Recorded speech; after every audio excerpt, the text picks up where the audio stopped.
I got a lot of things to talk about tonight. First of all, I've stopped smoking weed. With black people, you didn't let me finish, motherfuckers. God damn. I'm sorry, black people, to break the news so publicly, but I can't smoke with you anymore. Every time I smoke weed with my black friends, all you talk about is your trials and tribulations. I'm sick of that shit. I got my own problems. Nigga, that's a waste of weed. I'm smoking weed to run away from my problems, not take on yours. From now on, I smoke weed exclusively with white people. Calm down, motherfuckers. You win by default. You got good weed conversation.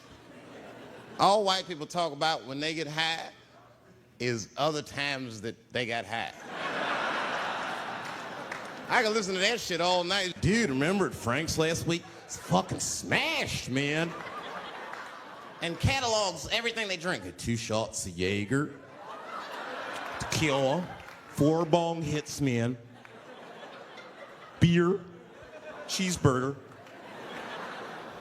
That shit is great. Only bad part is you cannot pass out around white people. Every time white dudes pass out around each other, they always do some borderline gay shit when the guy's asleep. Frank fell asleep, so we like stuck a carrot in his ass and put shaving cream on his balls. Like, why, motherfucker? Why would you do that to a friend of yours? He trusted you enough to sleep around you. You gonna put a carrot in his ass? Is that nice? I tell you right now, if I put a carrot in a black dude's ass, a nigga will kill you when he wakes up for some shit like that. That is an automatic death sentence on the street. It's a rap for you.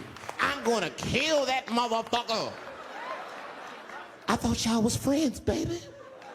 What happened? I fell asleep at his house, right? We was drinking, and I fell asleep at his house, and while I was sleeping, right? I'm just gonna kill that motherfucker, all right? That's all you need to know. And fuck carrots. But everybody's getting along. I see that shit. I see it all around. Blacks and whites don't fight so much. You know who don't have no beef with anybody is Asian people. I see how y'all be doing.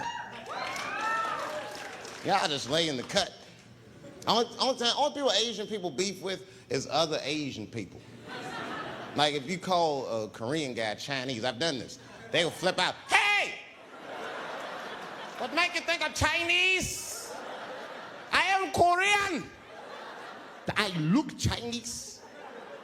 Yes, motherfucker, you do look Chinese. That's why I said it. It's an accident. Nigga, to the untrained eye, you all look Chinese to me. It's a mistake. I'm not trying to offend you. Some people say all black people look alike. We don't get bent out of shape.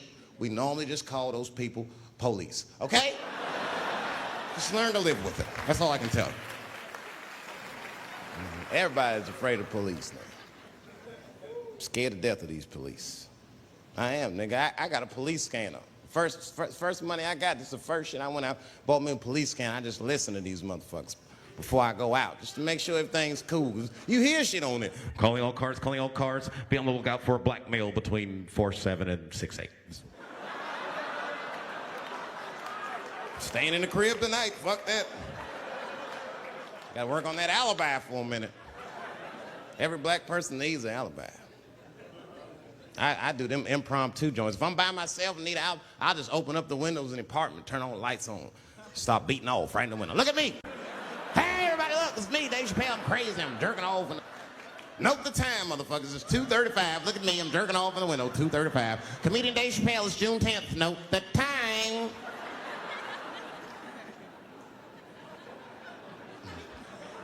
That shit could save my life. Officer David Chappelle couldn't have done that. I saw him in his window masturbating from 2:35 to 2:37. I'm certain of it. He was standing on a clock and holding a calendar and today's paper. Fuck, I need an alibi. I can't be no celebrity. This shit is just the worst. I'm seeing it. I can see why. I see why stars are crazy, man. These motherfuckers. I went to Disney World with my kids, which is a big deal for me. I don't get to see my kids so much. I do Chappelle show 20 hours a day, sleep for like half an hour, raise my kids for 10, 20 minutes, and I go back to work. Now, This particular day, I got to hook up with the kids. We went to Disney World. Everybody at the park. Fucking everybody. Hey, I'm Rick James, bitch. Hey, I'm Rick James, bitch. It's like, hey, man, hey. You mind not calling me a bitch in front of my kids? Time out, motherfucker. We take a day off. Even Mickey Mouse did it. I said, this is the most unprofessional shit I have ever seen in my life. Rick James, bitch. Oh, I was fed up. I caught that motherfucker with an uppercut. Bop! Knocked his head clean off. Everybody was screaming. Oh my God, oh my God. Mickey Mouse is Mexican.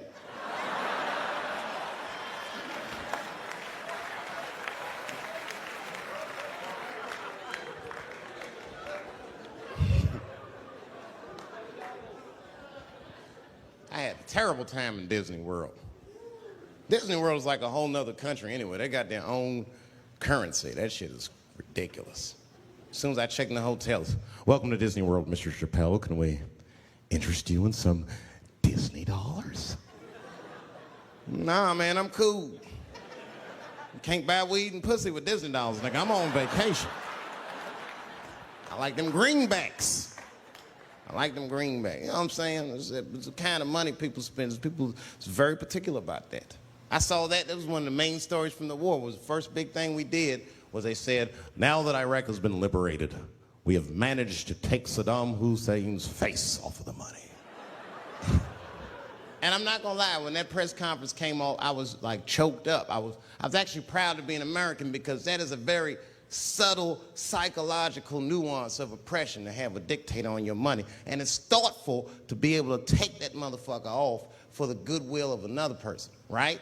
But then I thought, well, if you could do that for Iraq, what about our money, man?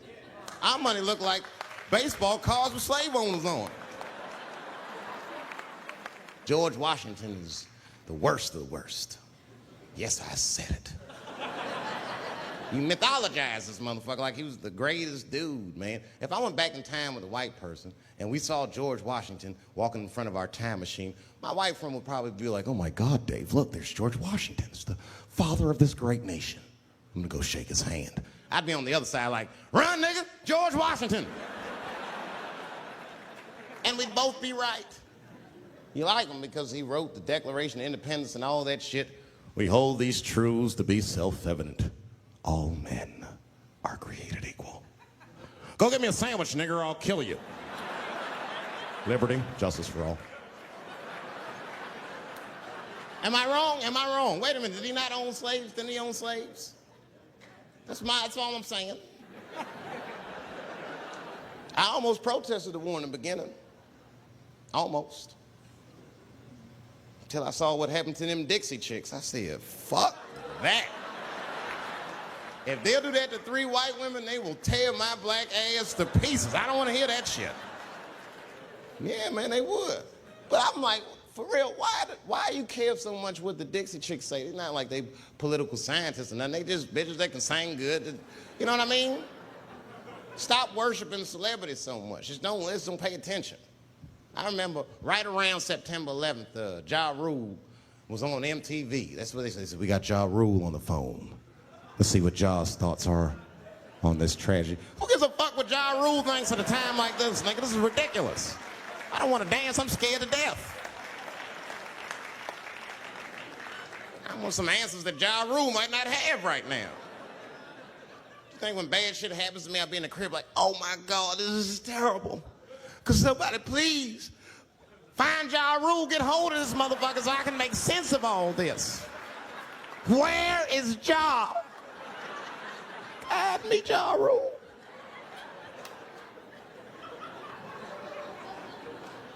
I don't even know why people listen to me. I'll say anything, nigga. I've done commercials for Coke and Pepsi. I don't give a fuck what comes out of my mouth. I just say what it takes. Whatever it takes, that's what I'm saying. If you want to know the truth, can't even taste the difference. Surprise!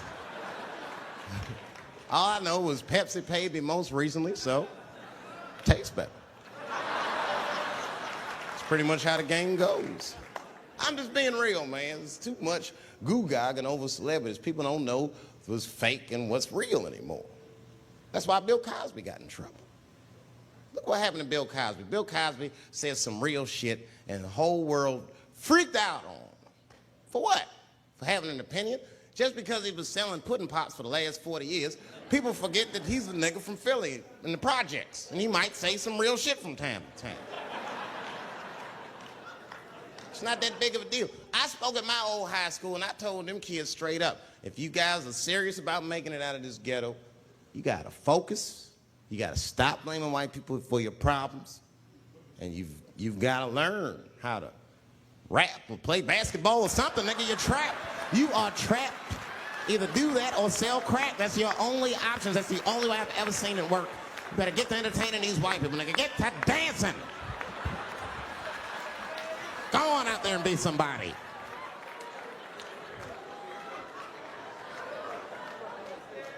I just hope they listen. Before I go, I want to share this story with you because it's important to this point. I want your community to know that one of the coolest people I ever met was a transgender woman. And this is not a man that I knew that became a woman. This woman was trans when I met her. Lived in San Francisco. Daphne Dworman is her name. I would do 18 shows in the Bay Area, sometimes in Oakland and Dirty Hood nightclub, and she would be there, a white trans woman, laughing loud and hard at everything I said, especially the trans jokes. It's very puzzling because she was obviously trans. And one night after one of the shows, I met her. And what it was, turns out, it was her dream to be a comedian. And I was her hero. It's very moving. I could not dislike somebody that felt that way about me. We became fast friends. And when I made that special Sticks and Stones, right as it was coming out, I happened to be in San Francisco and I wanted to do a show, but I needed an opening act. And I remembered that trans woman I had met. So I called her on the phone. And I called her myself. I said, hey, Daphne, this is Dave Chappelle. She couldn't believe it. And I go, I'm in San Francisco. And then she started saying a bunch of wild stuff. I was like, relax now. I don't want any pussy. I was, I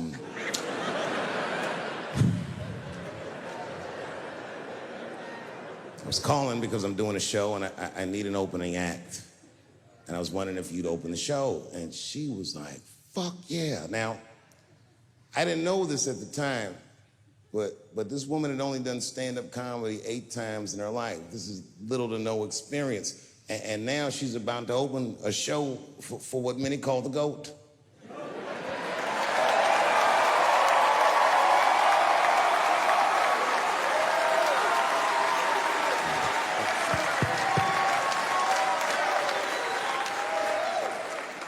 She's an amateur in stature, but in practice, she was very professional.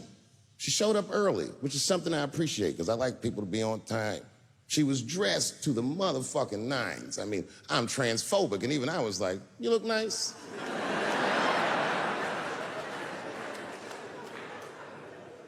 Went up on the stage with all the swag of a professional comedian, grabbed that mic and walked right down the middle and looked at the crowd like a gangster. Man, you should have seen her work. This bitch bombed for 45 minutes straight. And I am not exaggerating, young man. That show was terrible. Stunk. Stunk. And then she brings me on and, you know, I was like a glass of water after a handful of salt. The crowd was happy to see me. I was killing it. But here's what impressed me. Any other comedian I've ever seen, if they had bombed as bad as she did, would have snuck out of the back of the theater and went home and cried or something. And she didn't do that. Not only did she not leave, she found a seat right up in front. You know, when a new comedian watches an experienced comedian in comedy, we call this taking class. And this bitch took my whole class. She sat up there and was laughing as hard as she always laughs, as if nothing bad had even happened to her. And I saw her show. Something bad happened to her.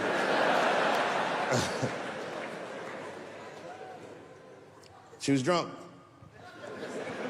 So she starts talking to me while I'm on stage. But the way a person would talk to a television when they were alone. She's talking to me like that. That didn't bother me because I knew her. But the crowd didn't like that shit at all because she sucked. And a guy in the back of the room stood up, and Daphne's hair was dyed blonde at the time, and the guy screamed out, and his energy felt wild as fuck. He said, "Hey, Daphne!" And everybody kind of clamped, like got tense. We didn't know if it was a heckler or an active shooter. And he said, "Does the carpet match the drapes?" Yeah, it was fucked up. The whole crowd kind of groaned because it was so, like, mean. Everybody groaned, except for Daphne. She kind of laughed, which was weird. And then she didn't even look all the way back. She said, "Sir, I don't have carpets. I have hardwood floors." Just like that. Just like that. And boy, when she said that shit, it blew the roof off the place. Cut through all the tension. With that one joke, she made up for 45 minutes of a stinker of a show. And after that, she could do no wrong. And I kept on rocking. She kept on talking to me. And then the show became something cooler than a show. It became like a conversation between a black man and a white trans woman, and we started getting to the bomber shit. All them questions that you think about that you'd be afraid to ask, I was just asking them, and she was answering them, and her answers were funny as shit. The crowd was falling out of their chairs. And at the end of the show, I go, "Oh, Daphne," I said, "Well, that was fun." I go, "I love you to death, but I have no fucking idea what you're talking about." The whole crowd laughed, except for Daphne. Now she looks at me like I'm not her friend anymore. Like I'm something bigger than me, like I'm the whole world and the guy. And she said, "I don't need you to understand me." I said, "What?" She said, "I just need you to believe," just like this, she goes, "that I'm having a human experience." And when she said it, the whole crowd kind of gasped. And I gave her the Fight Club look. I said, "I believe you, bitch." Because she didn't say anything about pronouns. She didn't say anything about me being in trouble. She said, "Just believe I'm a person and I'm going through it." And oh, I believe you because it takes one to know one.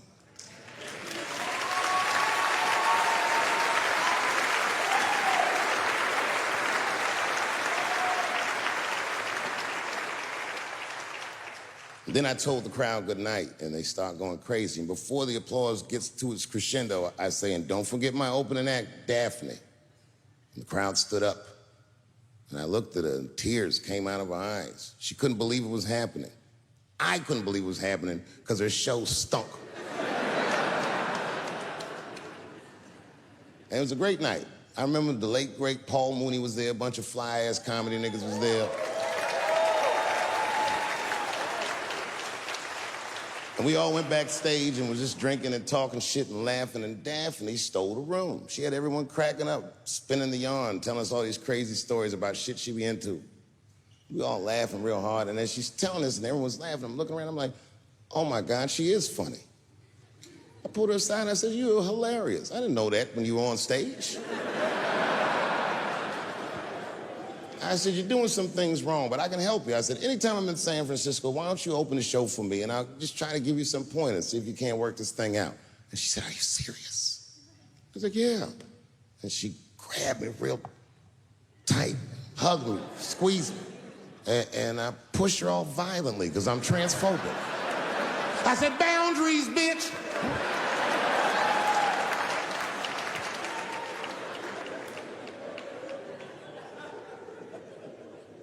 When Sticks and Stones came out, a lot of people in the trans community were furious with me, and apparently they dragged me on Twitter. I don't give a fuck, because Twitter's not a real place.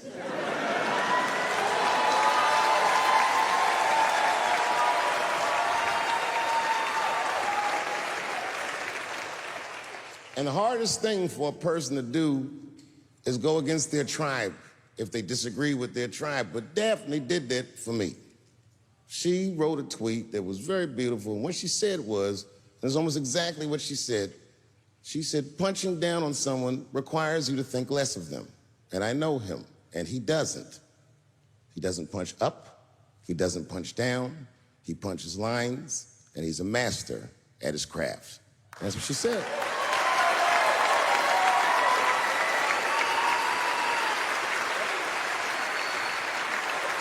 Beautiful tweet, beautiful friend. It took a lot of heart to defend me like that. And when she did that, the trans community dragged that bitch all over Twitter. For days, they was going in on her, and she was holding her own because she's funny. But 6 days after that wonderful night I described to you, my friend Daphne killed herself. Oh, yeah. It's a true story. My heart was broken. Yeah, it wasn't the jokes. I don't know if it was them dragging her. I don't know what's going on in her life, but I bet dragging her didn't help. I was very angry at them. I was very angry at her. I felt like Daphne lied to me. She always says she identified as a woman, and then one day she goes up to the roof of a building and jumps off and kills herself. Clearly, only a man would do some gangster shit like that. Hear me out. As hard as it is to hear a joke like that, I'm telling you right now, Daphne would have loved that joke. That's why she was my friend.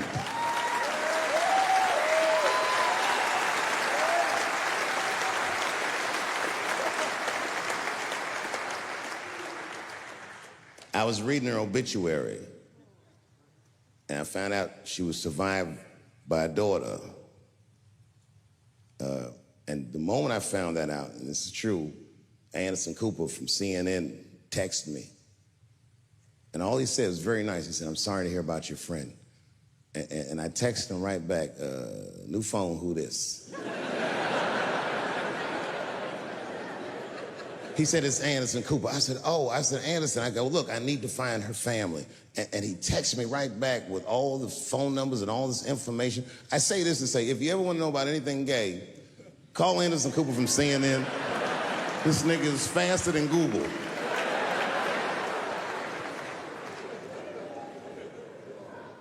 And what I did is I got in touch with her family and I started a trust fund for her daughter, because I know that's all she ever really cared about.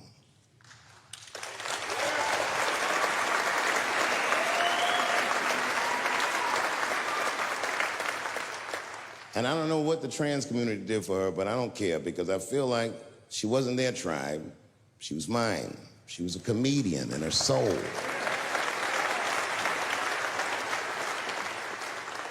Her daughter is very young, but I hope to be alive when she turns 21, because I'm going to give her this money myself. And by then, I'll be ready to have the conversation that I'm not ready to have today. But I'll tell that little girl, "Young lady, I knew your father. And he was a wonderful woman."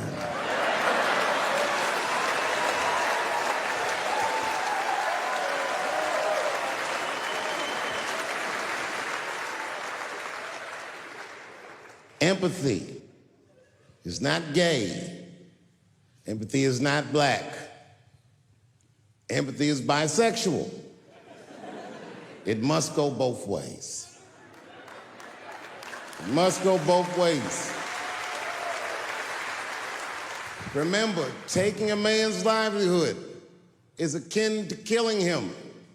I'm begging you, please do not abort the baby.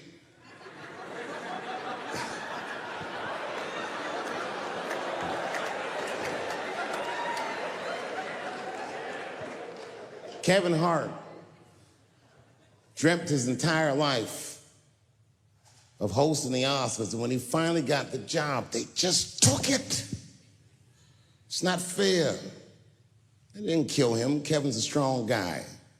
But I'm sure it broke old Clifford's heart. It's over. LBGTQ, LMNOP, QIZ, it is over. I am not telling another joke about you until we are both sure that we are laughing together. I'm telling you, this is done. I'm done talking about it. All I ask from your community, with all humility, will you please stop punching down on my people? Thank you very much, and good night. Here we are, Los Angeles. world capital of rape and dick breath. The fuck has been going on out here? Keeps getting worse. But just when you think it can't get worse, they got Charlie Rose today.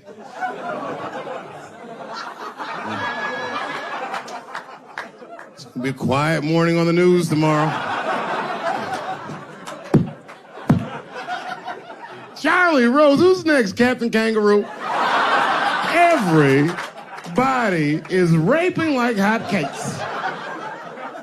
I, for one, am starting to get worried. You know, I've been in show business 30 years. I had no idea how much danger I was in. It's really some scary shit. I gotta tell you, Harvey Weinstein's probably the first person that I ever looked at a photograph of and was like, yeah, he rapes. Not sure this motherfucker has a choice.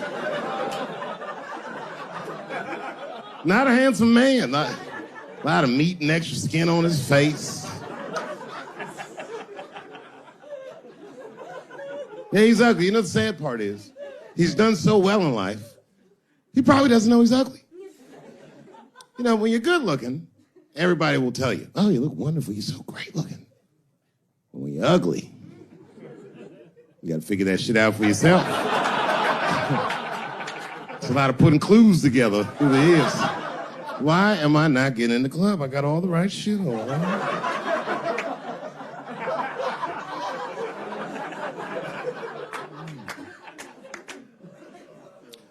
If it was Brad Pitt doing that shit, you wouldn't have heard a peep.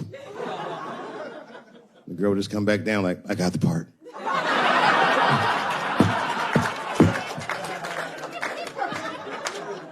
Yuck. Yet, it is important that I acknowledge, ladies, you are absolutely right. There you go. And you gotta all be mindful of that, guys, because this could happen to any of us. It could happen to me. I can see that. I see myself showing up. Hi, I'm here for my 3 a.m. with Mr. Weinstein.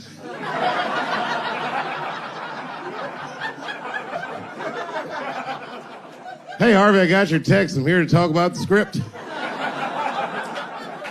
Seems like it's going to be hard to read in candlelight, but I guess I could try.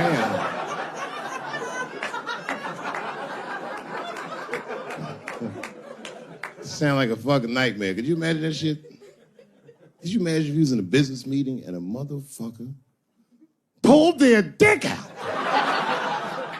In the middle of the meeting, I'd be like, Yo, my man, this is the most unprofessional shit I've ever seen in all my days. Just let me finish, Dave Chappelle. I'll put you in all 3 Lord of the Rings.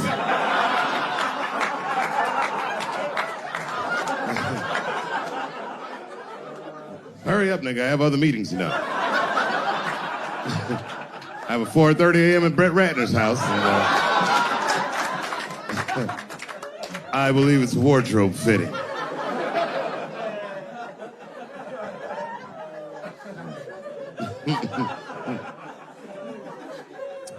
Wow. I mean, it is really bad out here, isn't it? Kevin Spacey's out here grabbing men by the pussy. I didn't even know that was possible.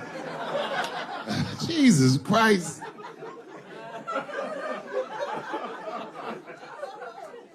You got the guy from Star Trek, The Next Generation. That's what we got. Last time, it sounded like he was more than that, but that's who set it off. He's 14 years old, and Kevin Spacey costume at a party, which I gotta say, by the way, for the record, been to a lot of parties in my day. Never been to a good one that had 14-year-old boys in it. Not even when I was 13, you know what I mean? Who wants to kick it with a bunch of hubba bubba chewing niggas like, having a good time, nigga? Yuck. Ironically, the kid grew up to be gay anyway, which means Kevin Spacey can sniff that shit out like a truffle pig. Yeah, he's one of me. And not the victim blame, but it seems like the kind of situation that a gay 14-year-old would get himself into. I know I didn't say that right, but it's true, nigga. Like, you know why I say that, though? Because I went to an arts high school, and like, all them niggas was gay, man. Like, in high school, all them dudes was gay. And them gay dudes was way more mature than the rest of us, and we didn't know why. We just knew they was mature. You ever see a gay dude at lunch? Perfect posture, nigga sitting there. Eating responsibly. And then they take that thermos out. You'd be like, what the fuck is that? Is this nigga drinking wine with lunch?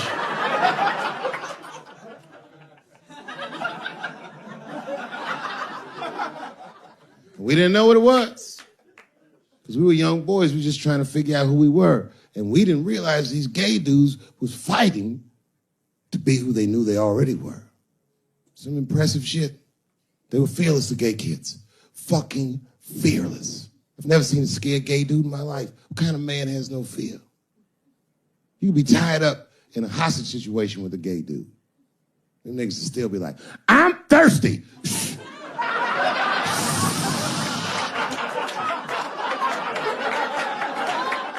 I'm thirsty, David. I need something to drink.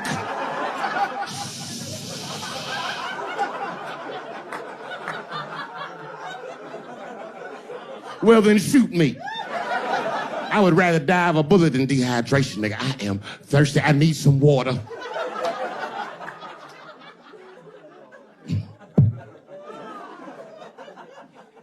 But all jokes aside, Kevin Spacey shouldn't have done that shit to that kid. He's 14 years old and was forced to carry a grown man's secret for 30 years. Jesus Christ, he must have been busting at the seams with that one. The saddest part is, if he were able to carry that secret for 6 more months, I would get to know how House of Cards ends.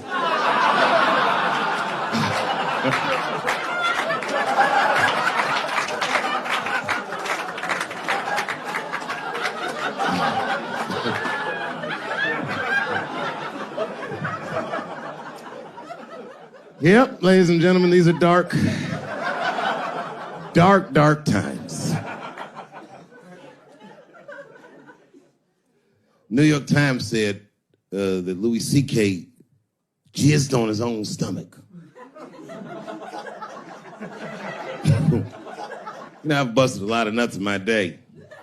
None of them were newsworthy.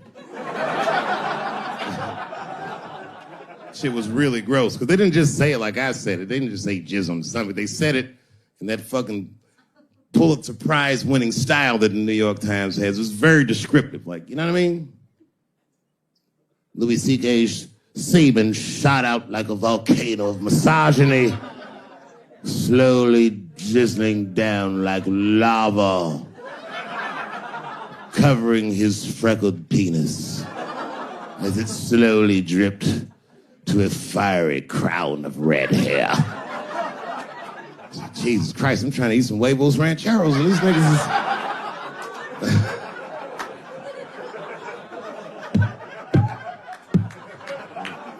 And you know, the tough part, being a comedian, knowing the motherfuckers, everybody comes up to me like, did you know? Did you know what Louis was doing? No, bitch, I did not know. The fuck you think we talk about at the comedy club? Hey, nigga, how was the weekend? Great, man. I was just jerking off in faces and coming on my own stomach, having a good time. You know how this business is. No, I didn't know. They act like we sit around like Grease. Tell me more, tell me more. Then she put up a fight. Dun, dun, dun, dun, dun, dun, dun, dun, dun, dun. Sorry, I don't know the choreography, but you get the point. You get the point. She was intense. But Louis was like the turning point. I mean, you know, all these allegations are terrible. Louis was the only... I shouldn't say this, but fuck it. His allegation was the only one that made me like laugh. If you think about it, all his friends is reading it and he's jerking off and he's surprising people. He's surprising me.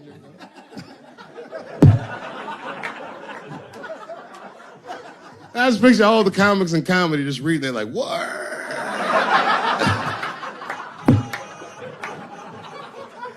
It's terrible. I know it's terrible. I'm sorry, ladies. You're right. You are right. But at the same time, I mean, you know what I mean? I don't know. Jesus Christ, they took everything from Louis. I was like, I don't know, it might be disproportionate. I can't tell. I can't tell. This is like where it's hard to be a man. One lady said, Louis C.K. masturbating in front of me ruined my comedy dreams. Word. Well, then I dare say, madam, you may have never had a dream. Come on, man, that's a brittle spirit. That is a brittle-ass spirit, nigga. That shit is too much. This is a grown-ass woman. You know what this shit is like? It's like COINTELPRO. You know what that is? It's a program that the FBI had under J. Edgar Hoover. In this program, one of the many things they did was they would track the sexual habits of anyone they considered an enemy of the state. It was a lit button. That's why they got all these fucking sex tapes with Martin Luther King fucking bitches. But lucky for us, he actually had a dream. You think if Louis C.K. jerked off in front of Dr. King, he'd be like, I can't continue this movement. I'm sorry, but the freedom of black people must be stopped. I didn't know this nigga was gonna pull his dick out and jerk off like this. I just thought we were gonna get a couple of drinks and chill. Show business is just harder than that. Them women sounded like, I hate to say it, y'all, they sound weak. I know it sounds fucked up, I'm not supposed to say that, but one of these ladies was like, Louis C.K. was masturbating while I was on the phone with him.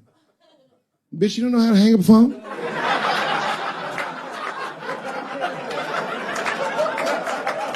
How the fuck are you going to survive in show business if this is an actual obstacle to your dreams?